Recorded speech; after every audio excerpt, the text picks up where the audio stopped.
Hi, hello, Monica. Good afternoon, Irina. How are you? Very happy to be here with you because we had a lovely conversation, you and I, and it's fantastic that and you asked me if we could share it, and it's I'm happy to be here. I'm happy to be here. It's a pity I cannot speak Russian. I'm sorry, but well. Yeah, I can't speak Spanish either, so that's why. So that's good that we can speak English. Exactly. So here we are. Here we are. All right, so let's start then. So with the first question, so if you don't mind. Definitely. So could you please tell us a little bit about your personal, your professional, and your educational background? Yes, Irina, thank you. So my name is Monica Barnes. Although my family name seems British, I was born in Barcelona, in a very tiny village near the sea. And honestly, since I was a child, I had three passions. I was in love with languages, with traveling, and with connecting with people. So as soon as I could, I went to the university studying languages, translation and interpreting. Then I studied in order to be a Spanish trainer. I traveled to Germany and to Great Britain. I studied politics, enlightenment. I studied there as well. And then I was homesick, right? This loneliness that sometimes the expat feels, right? Absolutely. And I went back to Barcelona. And then I started working in multinationals. So I met more expats in Barcelona. And in 2011, I started my own business. So Spanish and Catalan language training for CEOs, for entrepreneurs, for expats who wanted to leave and have businesses in Barcelona. And 10 years later, I'm very happy because the business has grown. And now I am a life coach, neurolanguage coach, and online entrepreneur. And we offer mainly two services. We offer language coaching services to, as I said, professional CEOs or entrepreneurs who really want to learn very specific part of the language to do business mainly.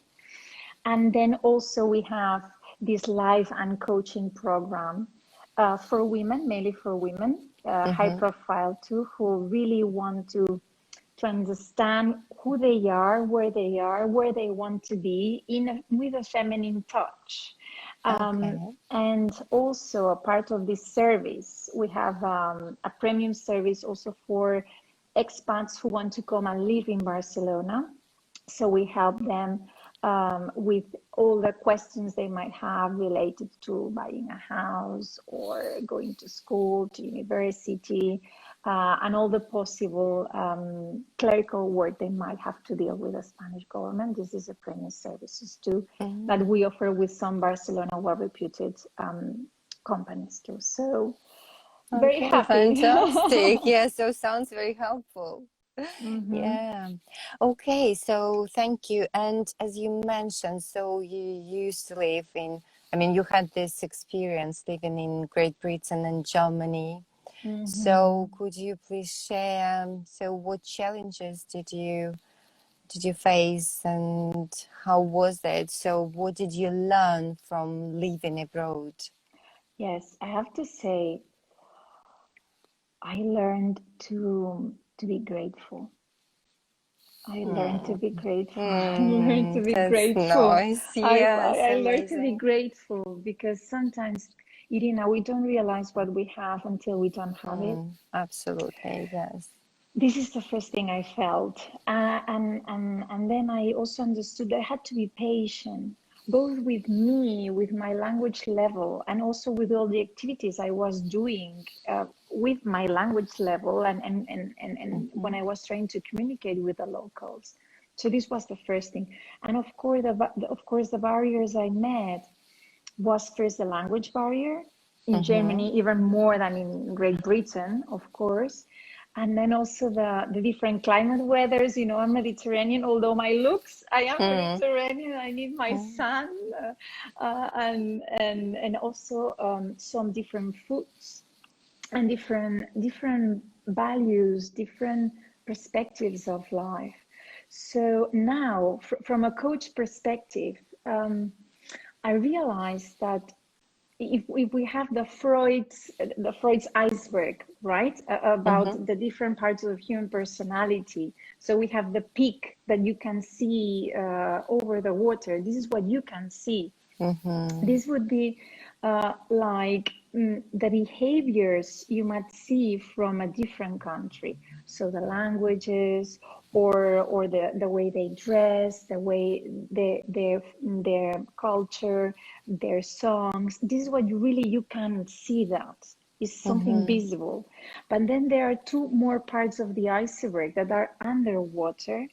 And you have the preconscious, right, and the unconscious that Freud was saying. And the preconscious would be all those values that you can see in way of actions or reactions in work or in life, in a new culture that you don't really know how to understand, right? Yes, absolutely. And then also something deeper, that is these values related to family, to religion, all those beliefs, these core beliefs inside of this culture that you are not part of, and that you really, it's important that you understand, because both the tangible and intangible aspects of this culture are important for you to be aware of in order to adjust, I think, and to be able to feel as much as home as you can. So this is what I learned, right? That language is important, and it's something you can see, and there are some other unseen priorities you should really take into account.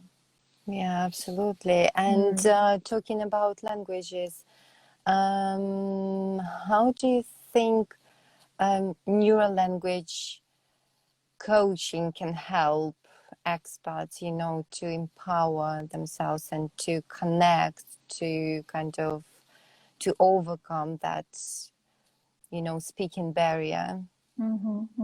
Yes, I agree, because the speaking barrier is the first thing we face as Yes. an expat. Yeah, absolutely. Yeah. And It's where coaching can be really helpful. exactly. Yeah.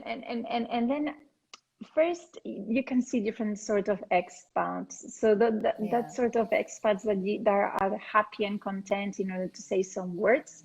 Some others that they live in a bubble, in their expat bubble, and they might think that this is not useful. But regardless of what you think, honestly, this has some impacts in your professional and in your personal life. And mainly is that people will like you more, and they will open more to you, so you will be able to do more business, and you will be able to have a life, a social life. If you try to speak this new language, you don't have to be word perfect. Nobody is. And I think that you are not expected to be that either. But when they see your willingness, then this changes everything, because you change, you try to understand them, so they feel happy about that they receive this sort of love from you and respect, right? So neurolanguage coaching in this sense is a method that mixes and blends coaching and neuroscience with the language learning process. And is a method by Rachel Marie Pelling and accredited by the ICF. So, and it's a very empowering method, because we really take into account your learning style, how you need to learn, how you want to learn, and your main language objectives. So it's very goal-centered. And this is what you were saying, that coaching, and in this sense, this method related to language coaching is very empowering, because we understand that everybody is unique. And this is the center. It's a learning-centered method. That's why it's so empowering. So yes.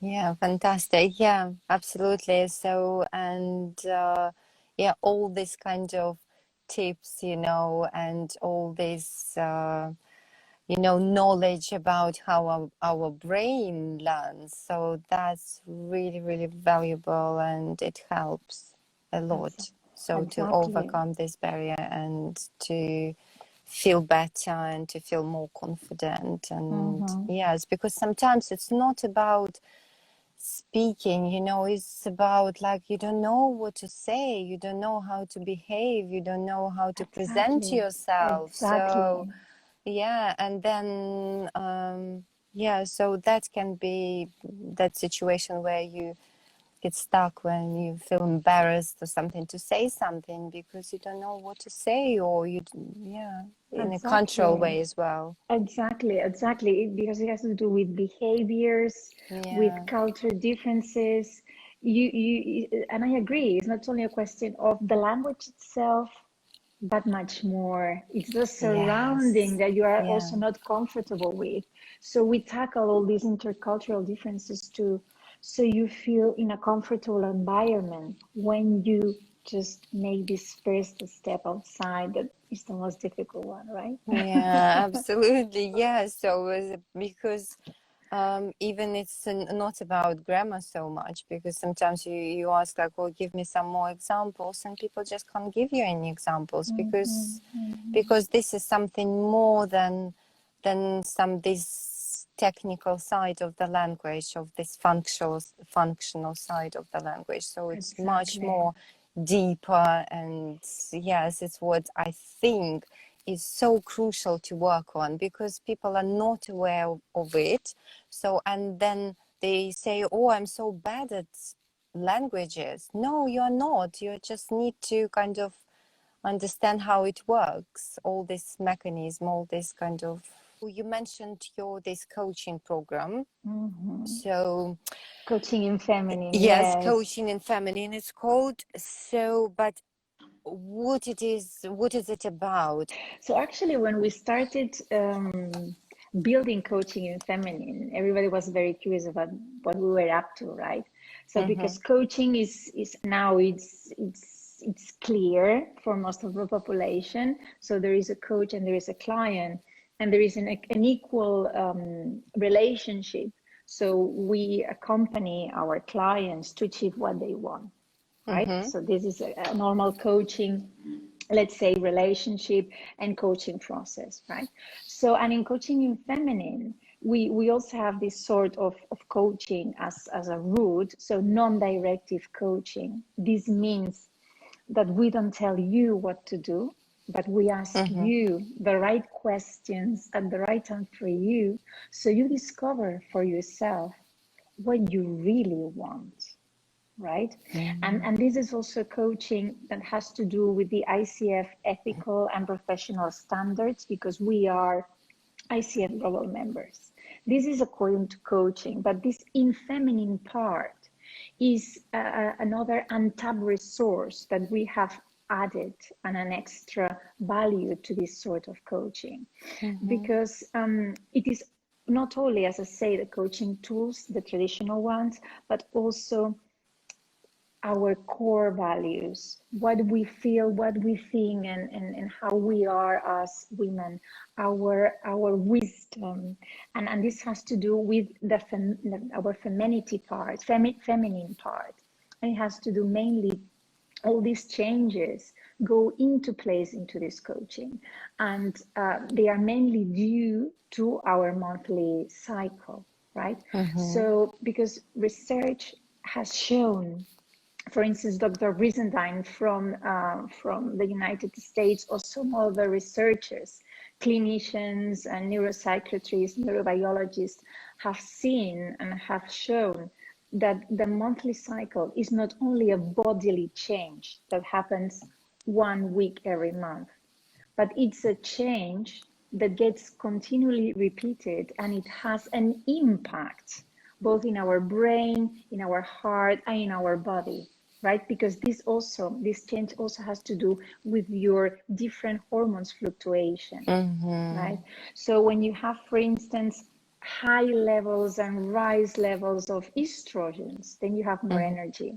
And when you have lower levels and reduced levels and going down levels of estrogen, then your energy gets reduced. And this So implies, interesting. It's and amazing. So you have to be aware of it so you can make most of your life. exactly, here it goes. Because some people think that this is negative, but it's like beliefs. Beliefs are not negative or not positive. They empower you or they block you. And this depends on you, right? So being aware, as you say, gives you a more open perspective of yourself and of your powers, because then you understand that these different levels of hormones that you impact you as a whole human being during every month, so different levels of estrogens, progesterone, testosterone, has a clear impact in your brain, in the way you think, in the way you believe, in the way you see the world, in your heart, in the way you feel, in the emotions, in your confidence, in your creativity, in your body, in the way your energy rises or declines, or how you bodily feel, and your awareness as well of you as a human being. Now, this in Coaching in Feminine, we call these changes the 4 changing C's, because your brain, that is cerebro, changes, your heart, corazón, changes, your body, cuerpo, changes, and your awareness, your conciencia changes as well. When you're aware of this change, of this internal change, Irina, you are a game setter. Yes. You Absolutely, are not a victim anymore. You are a game setter. Why? Because you start realizing 2 powerful things, right? Between you and I, 2 powerful things. First of all, you understand yourself, and you understand when you have more capability and cognitive abilities to do something in different ways, right?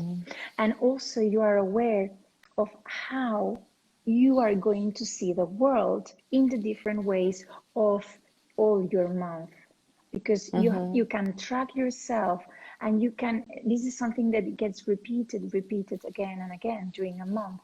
So this powerful tool, when you are aware of that, then everything changes. And in Coaching in Feminine, we include this tool, so you know what you think, what you feel, and how your world is, plus all the other tools of coaching.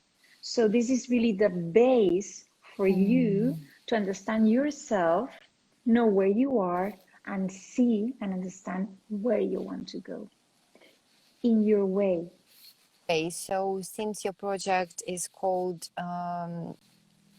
coaching in feminine, so are there any differences, gender differences in expats, you know, integrating into the society, so or like new culture?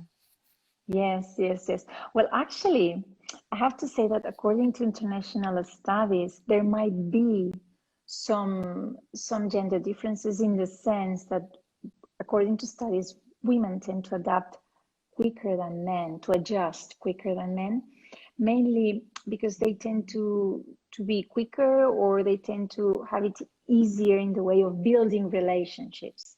And this has to be with business partners, or with locals, or with colleagues, right?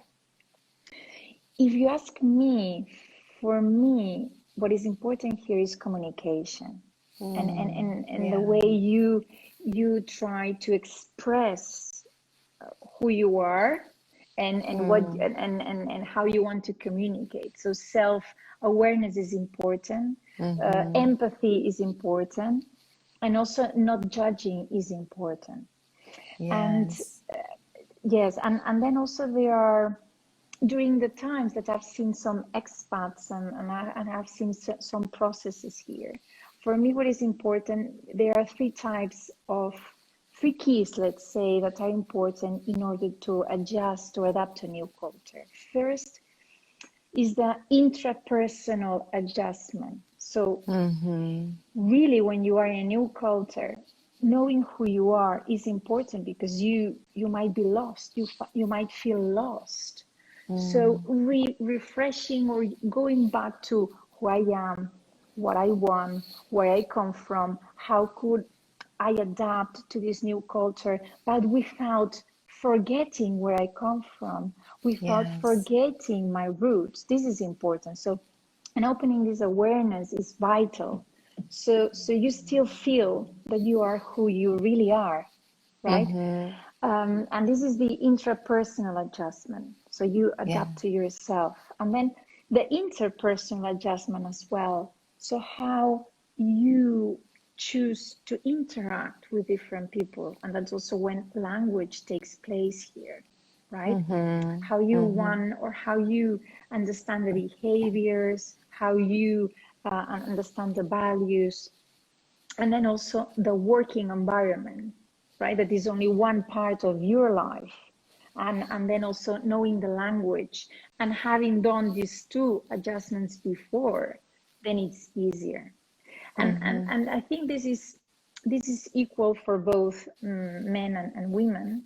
And then in men, what I've seen is that men are very focused into, I am a foreigner, I want to adjust. Yes. And women, apart from that, also they have to learn and see in a personal way how their gender might or not might affect their integration. So it is a Mm-hmm. plus that women have to take into account. This is what I have seen. Yeah. So Great. some food for thought here, a lot to think about.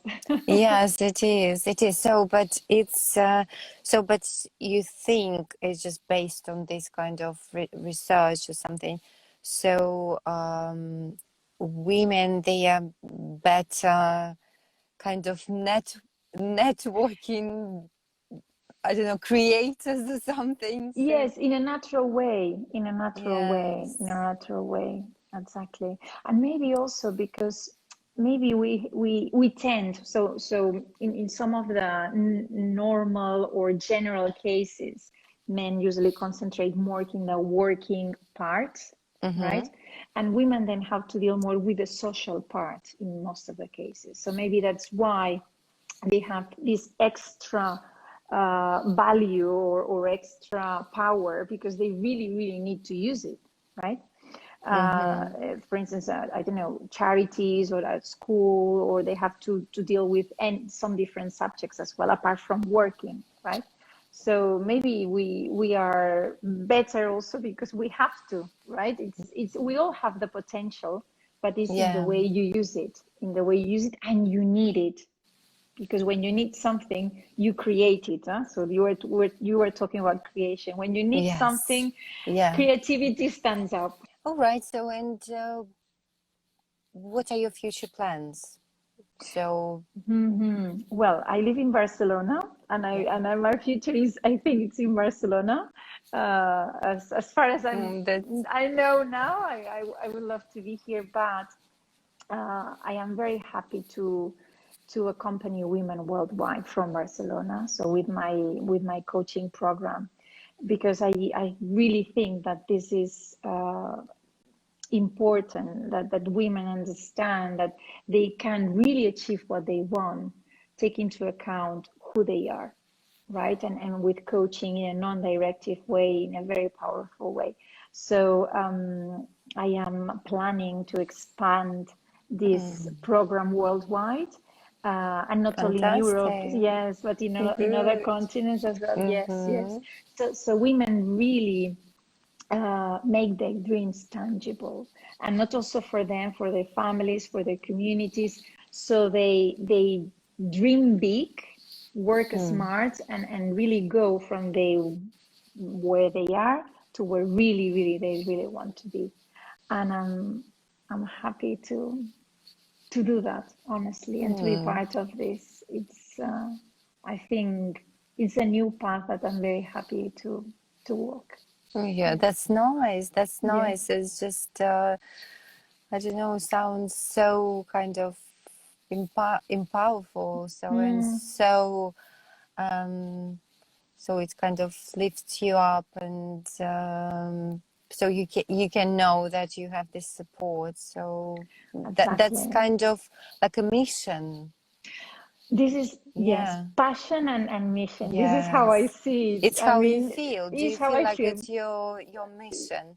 It's how I feel. It's how I feel. So I don't know if this can be seen through the screen, Yeah, of course. Yes, it's what I but this could see. is, this is how I feel, and I'm very happy to be part of this, because I think every human being in this world should have the privilege to stand out and to be what wants to be. So here we go. Let's start. Yeah. And you, Irina, what are your plans? What are your plans? So my plans, I'm going to create a course as well. So it's like a project. So it's about elegant mindset. So, but it's so it's quite big for me right now. So because I want to put there as much as I can. So and so it's going to be in Russian. So because most of my followers, you know, and most of my clients, they are Russian speaking. So it's not, you know, specifically like for somebody who lives in Russia. So it's like, as you said, worldwide, but in Russian. So probably one day, so I'll conduct it in English. So I'll create something in English. So because I love as because when you were talking about your passions from your kind of childhood and your youth, so it's the same what I kind of had and was passionate about. So languages and so yes, and that's kind of what's my passions as well. So and yes, I want to create something in English probably later on. So but for now I'm going to work in Russian. Well, then So, congratulations. It seems thank also you. very interesting. And when you connect with what you do, then I think this is fantastic. Okay, You can see it thank you. Yes, in your eyes, and then yeah, everything flows, right? Everything yeah. flows. Absolutely. So, and I'm going to work with women as well. So that's why we probably in a like in the long run or something we can contribute in our coaching or something we can be in touch and yeah. Definitely. So be helpful to each other because there's lots to share anyway. So we just started, you know, today and we can carry on. We can discuss lots of things. Done. Yeah, done. Yeah. I know we should do this, I should do that, I should do this. Yeah. Anyway, done. Yes. Okay. Okay. Thank Fantastic. you, It was Irina. so lovely to speak to Thank you, you. Irina. I'm so happy that that we found this space and regardless of the situation, Yeah. everything was fantastic. And I was very happy to have this opportunity to talk to you and to share also my little world with you and to know from you too. So Okay. thank you. Thank you. Thank you. Take care.